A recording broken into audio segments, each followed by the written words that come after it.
नमस्कार, आप देख रहे हैं न्यूज़ नेटवर्क। मैं जुबैर अहमद। आज हम बात करने के लिए मौजूद हैं आज़ाद बिन हत्याकांड पर। आज मौजूद हैं नेताजी कहिन के संपादक सीपी शुक्ला जी, जिनसे हम वार्तालाप करेंगे और पूरी चर्चा इस पे करेंगे कि लगातार जनपद जौनपुर के अंदर जो क्राइम बढ़ा है, जिसको लेकर पुलिस भी काफ़ी जद्दोजहद कर रही है।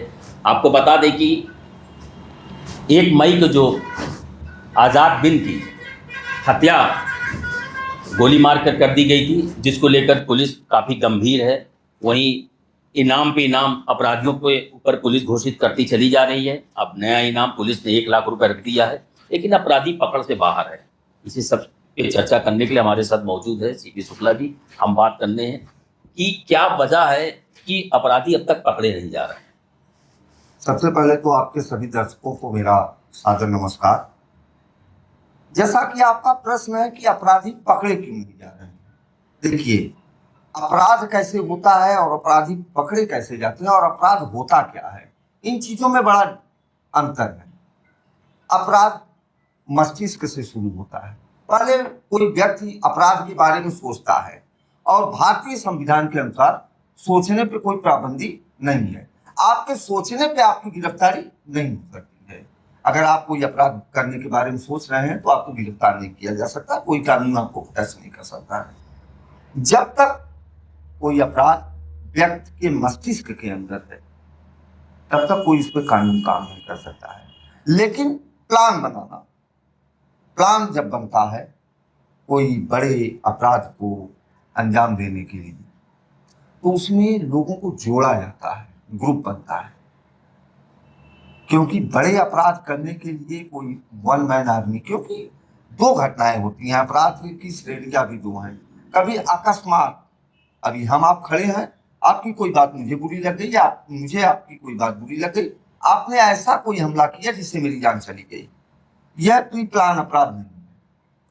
और एक होता है प्री प्लान अपराध कि नहीं, इन्हें मुझे ठिकाने लगाना है। तो मान लिया जब प्री प्लान, इसका मर्डर जो आजाद बिन का प्री प्लान कर दिया है। यस, मैं जो आपको बताना चाह रहा हूँ, आजाद बिन हत्याकांड जैसा अभी तक उसके परिवार का जो कहना है, फर्स्ट डे से 1 तारीख में जिस समय उसकी हत्या हुई, उस समय जो उसके पिताजी का बयान आया था कि भोले राजभर, सोले राजभर, अन्य लोगों ने 1 वर्ष 2 वर्ष पहले कहीं बंबई वगैरह जाते समय उसके ऊपर हमला किया था, हाथ पैर तोड़ दिया था, पर पुलिस ने कोई कार्रवाई नहीं की और उसे कोई सहयोग नहीं मिला और मामला दब के रह गया।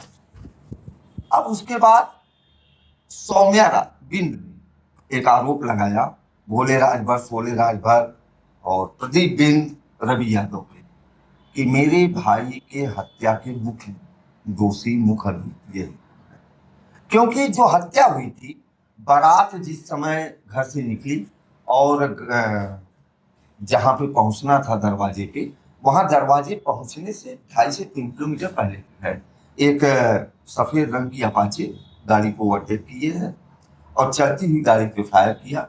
ड्राइवर डरने के बाद ब्रेक मार रहा है, ब्रेक लगने के बाद लोग उतरे हैं, गोलियां फायर किया, जो बताया जा रहा है, क्योंकि घटनास्थल पे कोई नहीं मौजूद था। पर गाड़ी में जो लोग मौजूद थे, 5 लोग और गाड़ी में मौजूद थे, जो कि आजाद बिन के परिवार के ही लोग थे। उसके बाद 2 फायर उसके ऊपर और किया गया है। हॉस्पिटल लाते समय उसकी मौत हो गई। यहाँ पे डॉक्टरों ने घोषित कर दिया। तो यह प्री प्लान था कि मुझे कब, क्यों और कैसे मारना है। क्यों मारना है यह तो आज तक अभी जो है संदेहास्पद है। आरोपी पकड़े नहीं जाएंगे, खुलासा होगा नहीं, पकड़े नहीं गए हैं तो खुलासा हो नहीं सकता। लेकिन कल धरना प्रदर्शन से जिलाधिकारी कार्यालय के सामने उसकी बहन सौम्या ने जो प्रदर्शन किया था गांव वाले को लेकर, उन्होंने सिटी मजिस्ट्रेट सामने एक आरोप लगाया कि आरोपियों के पास उनके अच्छे बड़े बंगले जैसा मकान है, 3-3 गाड़ियां हैं। वही उसका कहना है कि इनके पास इतने पैसे कहाँ से है, उसकी जांच की जाए। तो उस पर क्या कहना आप? जैसे देखिए, सिर्फ इतना ही उसका कहना नहीं था। मैंने भी कुछ सोशल मीडिया पे और मीडिया पे सौम्या के बयान को मैं भी सुना। उसमें उसका कहना यह भी है कि उसे राजनीतिक संरक्षण प्राप्त है और उसके इस आरोप को पुख्ता करता है ओम प्रकाश राजभर का एक बयान अभी ओम प्रकाश राजभर आए हुए थे जनपद जौनपुर में अपने एक सजाती के यहाँ, जब खंभा गिरने के कारण मौत हो गई थी सनी राजभर की। तो वहाँ पे उन्होंने मीडिया के सामने बयान दिया कि यह प्रेम प्रपंच का मामला है। होता क्या है प्रेम प्रपंच जिसे कहा जाता है, मतलब जब भी किसी एक लड़की का दो लोगों के साथ संबंध होना, बातचीत होना, या फिर किसी एक लड़के का दो लड़कियों के साथ होना, इसी को प्रपंच कहा जाता है। परिवार कह रहा है कि हत्या का कारण पुरानी रंजिश है, पर पुलिस भी अभी खुलासा नहीं की है। तो हम या आप या कोई भी व्यक्ति, चाहे वो मंत्री हो, सांसद हो, विधायक हो, किसी को ये राइट नहीं है कि वो ये बोल दे कि किस चीज़ के कारण कौन सी हत्या हुई। जब तक आरोपी पकड़े न जाए। जब तक आरोपी पकड़े न जाए। पर ओम प्रकाश राजभर जो कि पंचायती राज मंत्री है, उन्होंने बहुत हिम्मत दिखाई, काबिल तारीफ हिम्मत दिखाई, कि उन्होंने कहा कि प्रेम प्रपंच का मामला है। अब जब वह यह कह रहे हैं कि प्रेम प्रपंच का मामला है और परिवार यह कह रहा है कि पुरानी रंजिश है, ऐसी स्थिति में आप जान ही रहे हैं कि उन्होंने बहुत हिम्मत दिखाई, काबिल तारीफ हिम्मत दिखाई, कि उन्होंने कहा कि प्रेम प्रपंच का मामला है। अब जब वह यह कह रहे हैं कि प्रेम प्रपंच का मामला है और परिवार यह कह रहा है कि पुरानी रंजिश है, ऐसी स्थिति में आप जान ही रहे हैं कि चीज़ें क्या तूल पकड़नी चाहिए और उन लोगों को राजनीतिक संरक्षण प्राप्त है कि नहीं है। अभी आप अच्छी तरह से जान रहे होंगे कि अभी 15 तारीख 16 तारीख के भोर में सौम्या अपने गांव के कुछ लोगों के साथ जाने वाली थी आदरणीय योगी आदित्यनाथ जी से मिलने, जो कि हमारे उत्तर प्रदेश के यशस्वी मुख्यमंत्री हैं, पर उनको पुलिस ने रोक दिया। कारण क्या है? अगर कोई पीड़ित परिवार मुख्यमंत्री से मिलने जा रहा है, अपनी बात को रखने जा रहा है, तो इतनी बड़ी ये लड़की कोई राजनेता और ऐसा तो कुछ है नहीं कि इसके साथ 1 लाख की भीड़ जा रही है, 50,000 की भीड़ जा रही है, इसे रोकना है। आरोप तो इसी से सिद्ध हो जाता है जब उसे पुलिस रोकती है। ओम प्रकाश राजभर एक बेतुका बयान देते हैं, वो समझ लीजिए महिलाओं के ऊपर एक कलंक लगाने का कार्य किए हैं। इस तरह के बयान शोभनीय नहीं है किसी कैबिनेट मंत्री द्वारा। तो निश्चित तौर से अपराधी अगर अभी तक नहीं पकड़े गए हैं, तो कहीं ना कहीं से उनके ऊपर कोई बहुत बड़ा उनको संरक्षण प्राप्त है लोगों का, क्योंकि आज के डेट में घटना के 2 घंटे के अंदर आप अपने पुलिस पे विश्वास रखिए, उत्तर प्रदेश पुलिस पे भी विश्वास रखिए और उत्तर प्रदेश के यशस्वी मुख्यमंत्री पर भी विश्वास रखिए कि अपराध और अपराधियों को ये लोग बर्दाश्त नहीं कर रहे हैं। उनका हाफ फ्राई तो करके ही छोड़ेंगे अगर कोई भी घटना घटे। अब नहीं पकड़े गए हैं तो मैं ये नहीं कहता कि सारे के सारे राजनेता या कोई ये पूरा का पूरा राजनीतिक दल इन्वॉल्व है, पर कुछ राजनीतिक षड्यंत्र और राजनीतिक प्रोटेक्शन उनको मिला हुआ है, अन्यथा अब तक वो लोग सलाखों के पीछे होते हैं।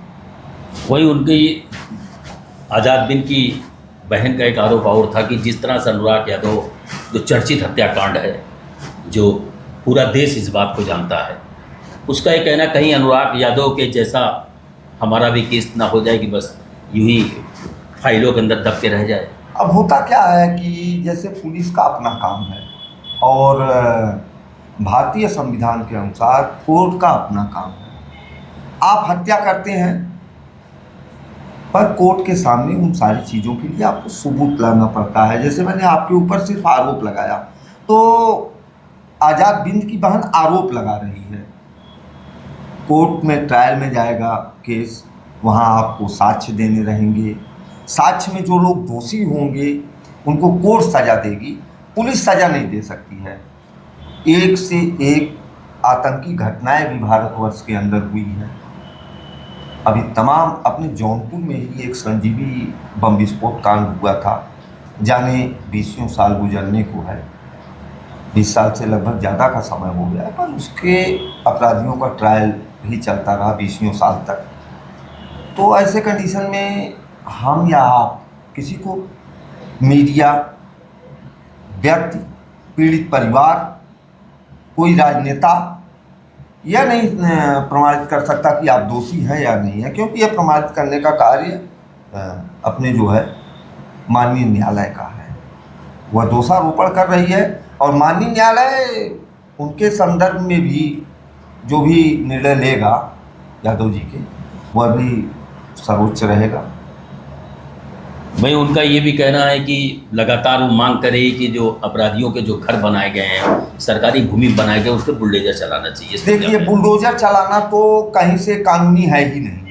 यह तो बुलडोजर जो चलाने की बात है, बुलडोजर चलाने के फेवर में तो कोई भी नहीं रह सकता। कोई जो भी कानून को जानता है और जो भी कानून को मानता है, बुलडोजर चलाना एक गवर्नमेंट की सोच हो सकती है, एक व्यक्ति की सोच हो सकती है, पर जब तक कोर्ट से कोई आर्डर ना आए, कोर्ट से आर्डर आ जाए बुलडोजर चला दीजिए, कोर्ट से आर्डर आ जाए फांसी दे दीजिए, कोर्ट क्यों बनाया गया है? अगर हमें आपको ही निर्णय करना है, उत्तर प्रदेश सरकार को या योगी आदित्यनाथ को या जो है कि प्रधानमंत्री जी को यह निर्णय करना है बुलडोजर चलना है नहीं चलना है, यह सब बेतुकी मांगे हैं। हाँ, मांग हमारी यह होनी चाहिए कि जो लोग दोषी हैं, जिनके लिए हमने कहा हुआ है, उनकी गिरफ्तारी क्यों नहीं हुई, गिरफ्तार करके कोर्ट के सामने अब तक क्यों नहीं पेश किया गया, कैसे लोगों का उन लोगों के ऊपर संरक्षण मिला हुआ है, मांग यह होनी चाहिए। अनुराग यादव की आप बात कर रहे थे, अनुराग यादव कांड में भी केस ट्रायल में है, चीज़ें चल रही हैं और निश्चित तौर से माननीय न्यायालय कोई उचित फैसला करेगा और अपराधी न्यायालय के आंखों से नहीं बच सकते, देर हो सकता है।